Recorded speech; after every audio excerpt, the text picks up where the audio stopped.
Kush më shumë se sa Albin Kurti nuk shprehi ndjenja çlirimit të dielën në mbrëmje.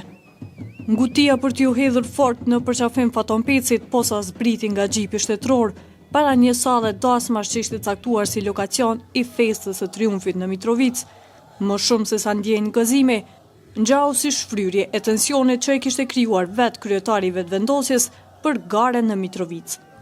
Mitrovica, ku aq shumë u ngaren ditëve të fundit për fitoren e Faton Pecit, pakrahasimisht më shumë se sa në komunat e tjera ku vetëvendosje po garonte në balotazh, doli se e shpëtoi Kurtin dhe vetëvendosjen nga një disfat zgjedhore.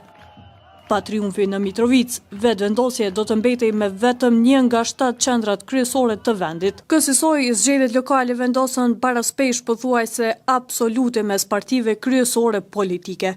Vetëvendosja e Kurtit fitoi në 7 komuna po aq sa Lidhja Demokratike e Kosovës, ndërsa Partia Demokratike e Kosovës siguroi kontroll mbi 6 komuna. AK-ja e Ramush Haradinaj të ruajti udhëheqjen në 5 sosh.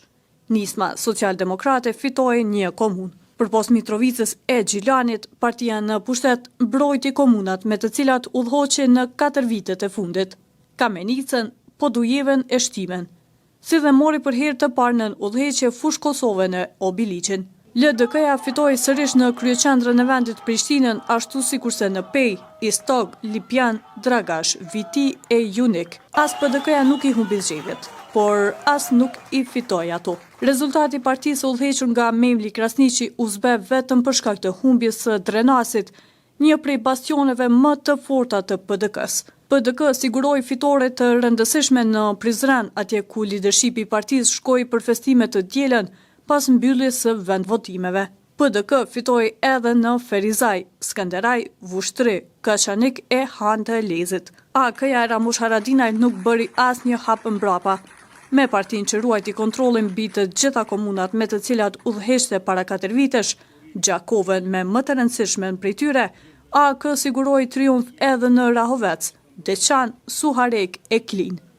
Nëse gara në nivel asambleje do të përkthejnë në triumf të zgjedhjeve lokale, atëherë LDK-ja do të ishte fituese e tyre. Në këtë rafsh, partia Lumir Abdigjikut fitoi më së shumti ulse në kuvendet komunale, e ndjekur nga PDK-ja. Vetëvendosja mbetet forcë e tretë në asambleje.